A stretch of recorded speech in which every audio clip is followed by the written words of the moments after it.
In today's video, we're going to talk about the 7 habits that we all must quit in order to succeed in anything and fulfill our God-given purpose. Hi, my name's Nina. Welcome to my channel, Journey to Grace with Nina, and I am a faith mentor, a community builder, and I am passionate about encouraging and equipping with women with courage and confidence to live their life to their highest potential. Have you ever heard yourself say the following words? I can't. Or have you ever said, I can't because? Well, if you've ever heard yourself say those few words, then stick around because habit number 1 is making excuses. And maybe it's because you're too busy or too broke or you're too overwhelmed, too fearful, too anxious. Have you ever heard yourself say, I can't do this because of one of those reasons? Have you ever said, I can't because I tried that and it didn't work? I think we all do it and it's a very common thing, but here's the thing. If we're wanting to achieve our highest potential, whatever that is, right? Our God-given potential, we have got to stop making these excuses because what they're doing is it's keeping us stuck. Like, do you ever feel stuck? Have you ever felt like so stuck and then you listen to yourself and you're making these excuses? Well, excuses do feel safe. They are safe. However, they definitely keep us small and they keep us back, holding us back. So the truth is, there's always a reason why we can't do something. I mean, I can think of a million excuses right now why I don't need to be here on this video. Like, there's a million reasons why we can make up excuses. I always say this, where there's a will, there is a way. I do believe that. I cannot tell you the things that I have found ways in which to do things. So the question is, which one are you going to focus on? I can't or I can. So leave me a comment in the comment section below. I would love to know, what excuses are you making in your life right now that might be keeping you stuck, that might be holding you back? We would love to know, what could you do to start eliminating that excuse? So I will tell you the truth. I have always been a person, I've always joined gyms. I've been a member of a gym. I always like to work out, although I'm no supermodel, but I like working out for my mental health. And a couple months ago, I stopped going because I had gained some weight and I was like so uncomfortable at the gym. Anyway, my husband's like, when are you going back? When are you going back? And I'm like, honestly, I need to lose 10 pounds before I go back. I can't even do it. I'm so embarrassed. I gotta lose 10 pounds before I go. So technically that was an excuse, right? It's an excuse. I could go to the gym no matter what I weigh, but it was an excuse and it was keeping me from the gym. However, I did lose the 10 pounds. And as soon as I did go back. So what could you do today to eliminate those excuses, and so that you can start, stop holding yourself back? Because believe me, we all know, where do excuses come from? Excuses come from the enemy. Excuses are just the beginning. Like, we have 6 more habits that we need to break. So that's just the beginning. The next one's going to go even deeper. So habit number 2, let me know in the comment section below if this is sounds like you, because it's me. And that's why we're doing this video, because I'm like, okay, what are these habits that are holding us back in all that we do? And habit number 2 is truly pleasing other people, not wanting to let other people down, just worrying about pleasing others before ourselves. And so just remember, we're never going to succeed at anything if we're trying to make everyone happy. The more we try to people please, the more we actually lose ourself and our mission and our purpose and our highest potential, because what it does is take away time from what you're supposed to be doing. Remember, Jesus said we can't serve 2 masters, right? We're supposed to be serving him. So if he's called you to do something, we need to really make that a priority. Just remember, choose purpose over approval.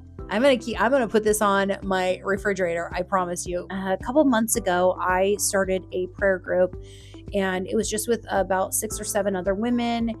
And it was really just a group to help women get more confident and comfortable praying out loud for others. Anyway, I did this group. It was just 5 weeks through the summer. Anyway, I love these ladies. If you're watching, I love you guys. You know it. But what happened was at the end of the 5 weeks, they didn't want to stop. They wanted it to keep going. They're like, please, can we keep this going? Can we keep this going? And I didn't want to let them down. I just didn't want to disappoint them. And I cared so much about them. I was like, okay, we will keep it going. And I did try for like a month or so. I tried to keep it going, but what happened was it starts taking away, because there's a lot of preparation when you are leading other women. Like, you have mental preparation, emotional preparation, and I was preparing lessons and things like that. So just so you know, I ended up having to tell them that I am going to have to let the weekly meetings go. And they understood, of course. Didn't want to disappoint them. I wanted to make them happy. But at the end of the day, it was affecting my channel, it was affecting my videos. It's affecting my purpose, my highest calling. And so we have got to really be careful. So let me know in the comment section below. I'm very curious. Are you a people pleaser? Do you like pleasing others before yourself? What could you do today? What could you eliminate today? Who could you let, go today, like in terms of a commitment or something that you are doing out of maybe the feelings of not letting someone down, not disappointing them. If this video is speaking to you, I would love it if you hit the like button. And if you're not a subscriber, I am trying to get to 1,000 subscribers by the end of 2025. I would love for you to subscribe. I would love for you to be part of this community if you are enjoying this video, and definitely leave me a comment below and let me know. Did you subscribe? Did you like it? I don't know. Leave me a comment and let me know. Moving on to habit number 3, and I will tell you, I actually caught myself, again, I'm guilty of all of these, just so you know, I'm 100% guilty. I'm making sure my mic is on. I'm 100% guilty of all of these at one point in my life or another. Number 3 is, well, first of all, let me ask you this. Have you ever hung out with someone who is a constant complainer? Like complain. Like everything is a complaint. Everything is negative, and they're critical about everything, and they just complain about everything. Comment below if you have ever hung out with a constant complainer, because it is like so draining. It's horrible. And so habit number 3 truly is complaining, because God tells us, give thanks to the Lord, for he is good. His love endures forever. So we should not be complaining. We should be grateful with gratitude. Besides, I'm sure, like, I will tell you, about a couple weeks ago, I actually caught myself a couple weeks ago. It was like on a weekend or something like that. I'm usually not a complainer. I'm usually pretty positive. I will say this, but there were some things happening, and I just felt myself complaining over like the weekend. And I actually thought about it, and I looked at myself, and I'm like, oh my gosh, my poor husband. He's just enduring it, and he was just not saying anything. But I'm like, oh my gosh, I've been complaining nonstop. And I will tell you, complaining never solves anything. It doesn't solve anything. It actually amplifies everything. It actually makes every problem worse. And when you're a complainer, I can't remember what famous author wrote this. I could Google it right now. But there's somebody who said, who is it? I think it's T. Harv Eker. I think it was him. But if you complain, you are like a crap magnet. So the more you complain, the more bad stuff happens to you.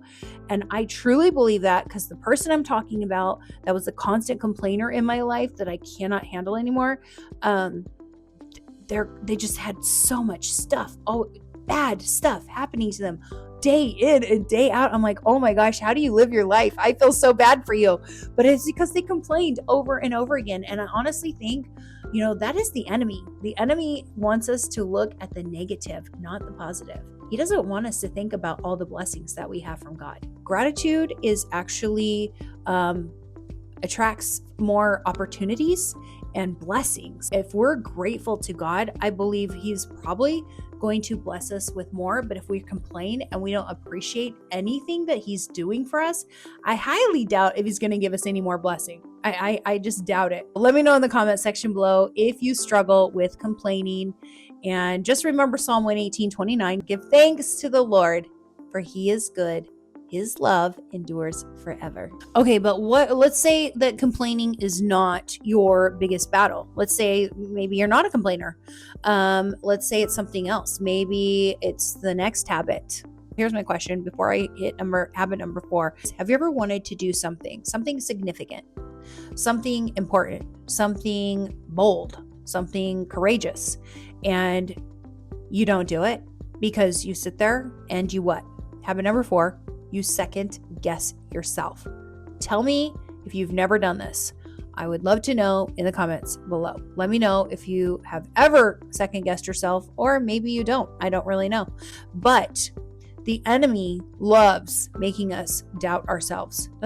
I think that's one of his favorite traits, is getting us to doubt ourselves. Because if we doubt ourselves, then we're never going to take a risk. We're never going to trust God. We're never going to step out in faith, right? And then we never do the thing that God has called us to do. When we're indecisive, it kills our success. It is true.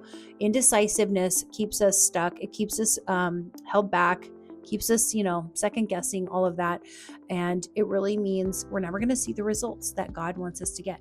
What bold move is God asking you to do? Like, what is he asking you to do? And you're like, no, I can't do that. No, I'm not good enough. I don't have this enough. Like, there's no way I could do that. I'm not sure. Where are you feeling uncertain, and where has God asked you to be bold and you're second guessing yourself? Let us know in the comment section below. If you need a prayer, let us know. I will pray for you and we will break that. Let's break it together. Okay, so we're going to move on to number 5, habit number 5. And I will say this, I think women in general, actually, I feel like I could be wrong. I don't know, but I am a woman. So I'm going to make a disclaimer and say, I think women have a tendency to do this more than men. And that is comparing ourselves to one another. We as women, tell me if I'm wrong, I don't think I am, but we as women tend to beat ourselves up a lot over a lot of things, over everything. How many times do we compare ourselves to other women, or just in people in general? I actually had a counseling appointment with my counselor. Yes, I go to a counselor when I need one. But anyway, I was telling her this same thing. I'm like, I look at these other YouTubers, I look at this, they have a podcast, they have a YouTube channel, they have 50,000 subscribers, they have this, they have that. And she's like, Nina, how can you even possibly compare yourself to them? You have a completely different DNA, a totally different journey of your life that has gotten you where you're at. This is your journey, that is theirs. I'm like, well, I get that. But we still do it because we want to be sometimes where they're at. But comparison, it will actually keep us stuck. It will rob you mostly of joy. No, joy and confidence. And it will rob you of reaching your highest potential. So what are you comparing yourself to others? And you really need to take a look at their journey. Okay, like I can tell you how many YouTubers I have envied or compared myself to, and then I come to find out that they were a news reporter for 20 years and they have tons of camera, experience, tons of, content experience, like all this stuff. So I can't really compare. It's incomparable. So who are you comparing yourself to that is incomparable to you?